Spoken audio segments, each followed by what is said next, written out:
Hey y'all, how are all my beautiful friends doing? I hope y'all all have had an amazing week and welcome back to Crime Time with Mal. If you have no idea who the heck I am, hi, hello, and welcome. Thank you so much for clicking on today's video. My name is Mal or Mallori, and over here we cover true crime, missing, and unsolved cases. If that is something you enjoy, I would love to have you subscribe to this amazing community. And if you are a returning viewer or subscriber, I love y'all so very much. I hope you know that. But y'all, today's video, are y'all shocked? Because I'm a little shocked, but then again, I'm not, and I'll let y'all know why. Aiden Fucci finally pleads guilty. On Monday, February 6th, Aiden and his lawyer walked into the court to pick out the 6-panel jury that was going to be involved in Aiden Fucci's trial.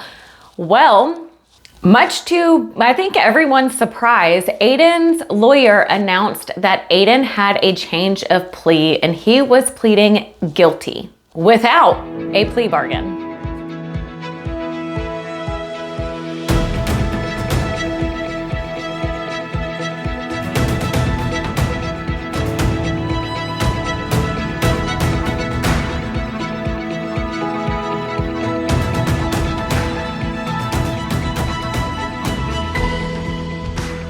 Now, in my opinion, I don't think the state was ever going to give Aiden a plea deal. That's just what I think. I think they were going to take this to trial. They wanted to give him the max sentence, which is life.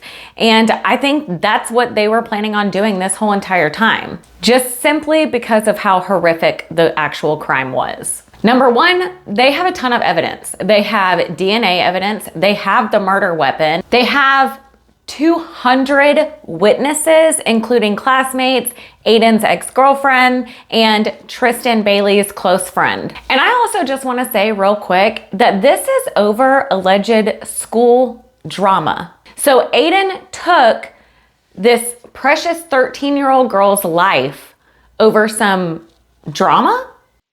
So before anybody makes a comment, there is articles out about what actually went down per witnesses, okay? But to be completely honest with y'all, I do not feel comfortable stating what was in that, talking about 13 and 14-year-old kids at the time. I just don't feel comfortable. It's out there. If y'all want to go look at it, you are more than welcome to.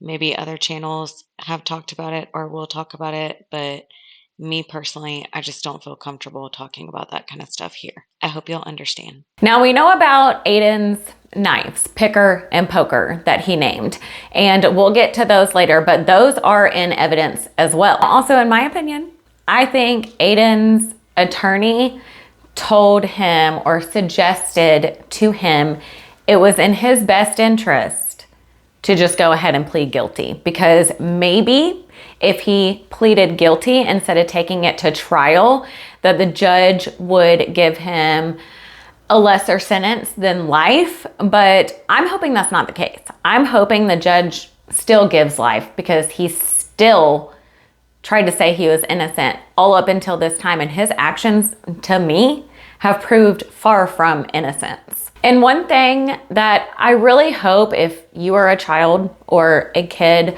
in school watching this, many people knew about Aiden's anger issues as well. And I'm not just saying like they got mad easily.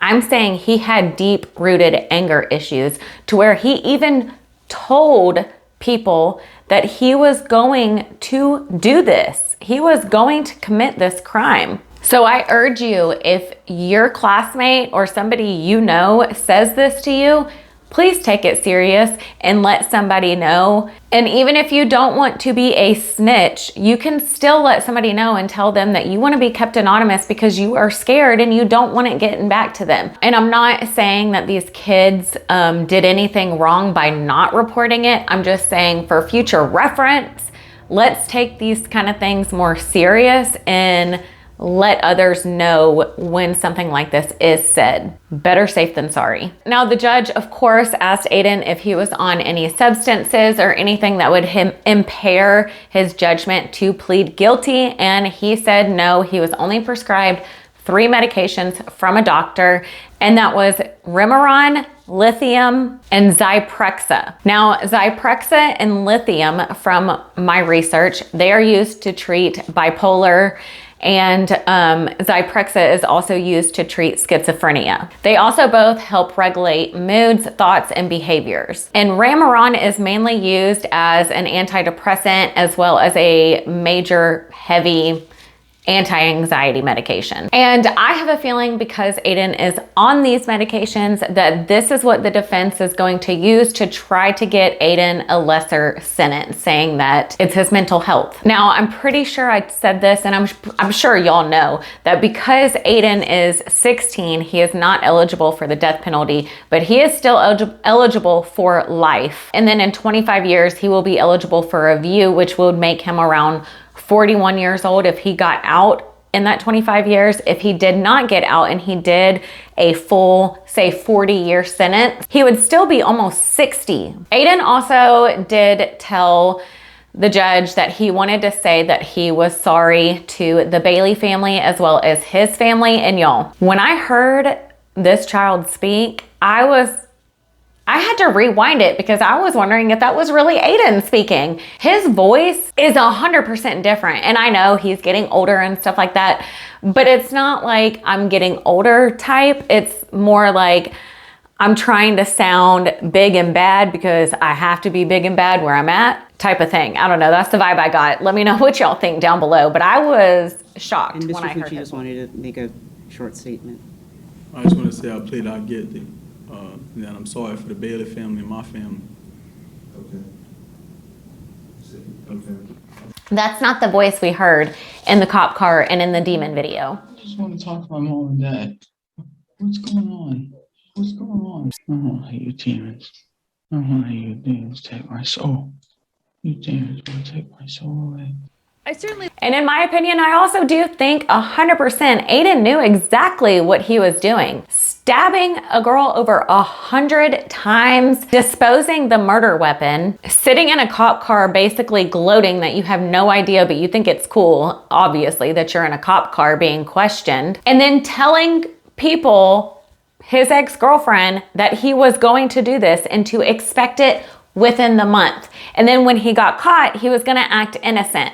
And then if he got free, he was gonna keep doing it. So no, he does not just need to get the minimum sentence, again, in my opinion. Now, I want to talk about some of these court documents from Deputy Robert Maloney. He said Aiden's story was changing rapidly during the course of the closer it got to Aiden being the prime suspect in Tristyn's murder. And at first, Aiden said that he left Tristyn alone walking while he continued to walk around for hours before he went home. Another time, he was starting to cry in the patrol car and ended up hitting the back seat. The deputy turned around and was like, "Are you okay?" Aiden said, "I'm gonna get arrested for this BS." And the deputy didn't ask any questions. He just simply stated, "If you didn't do anything, you have nothing to worry about." Okay, now back to picker and poker. These weapons were actually identified by a couple of people that Aiden knew. One in particular was Aiden's ex-girlfriend, Sophie.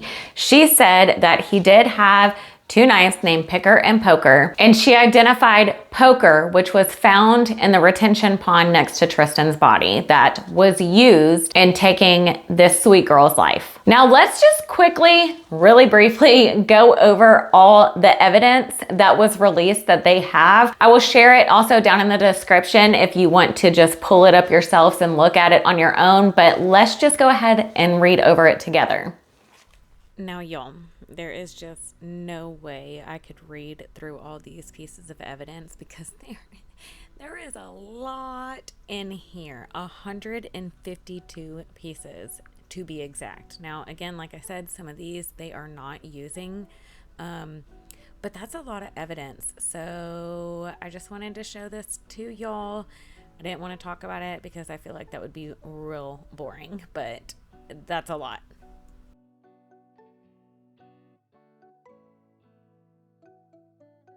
And that is why I think his attorney told him, you should probably plead guilty. Because you have to think, she's also defending him. And if they lose, that's on her too. You know what I mean? Yes, it's her job to defend him, but it's also her job to advise what is best for her client. And him pleading guilty is what is best for her client. But they do have pictures of Aiden's body, which has cuts and scratches all over it. And as of right now, at 9 a.m. on February 23rd, the status hearing for Aiden will begin, and it's expected to last roughly 2 days. And the Bailey family did release a statement through their attorney thanking the community and thanking all of law enforcement's hard work. And y'all, now, even though this is not over, because it's still not over, we still got the status hearing and the sentencing.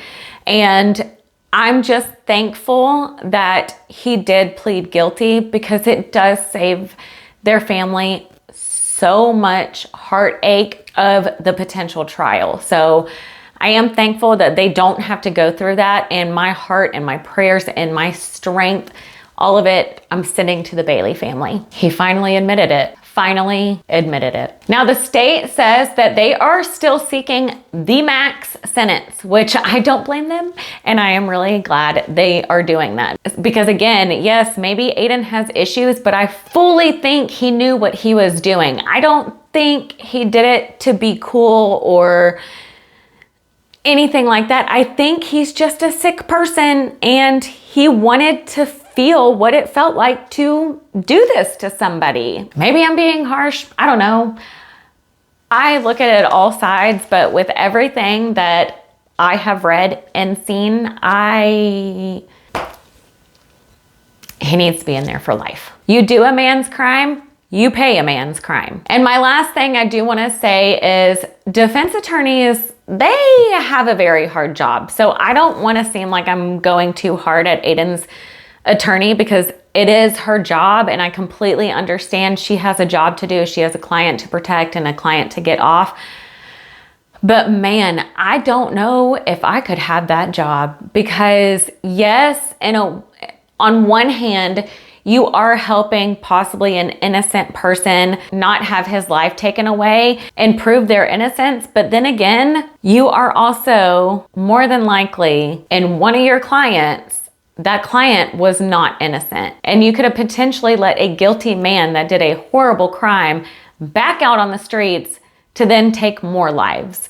So that's where I have such a hard time with defense attorneys. And we need them, don't get me wrong. We for sure 100% need them. Like I said, there are innocent people out there. But my issue is when it comes to a guilty person, and if I knew that they were guilty, I would have a very hard time taking that case. But what do y'all think? Comment down below. Please be respectful and kind in the comments. And I'm so curious to hear your thoughts. I will keep y'all updated as always, and thank you so very much for all your support, all your kind words, your time watching this video, your time you cannot get back. So thank you so much for taking your time to watch my video. Don't forget to subscribe if you're not already subscribed, and like this video if you enjoyed it, and also hit that bell notification so you don't miss whenever I upload another video. Please stay safe, stay aware of your surroundings, and have an amazing weekend. I love y'all so very much. Bye y'all.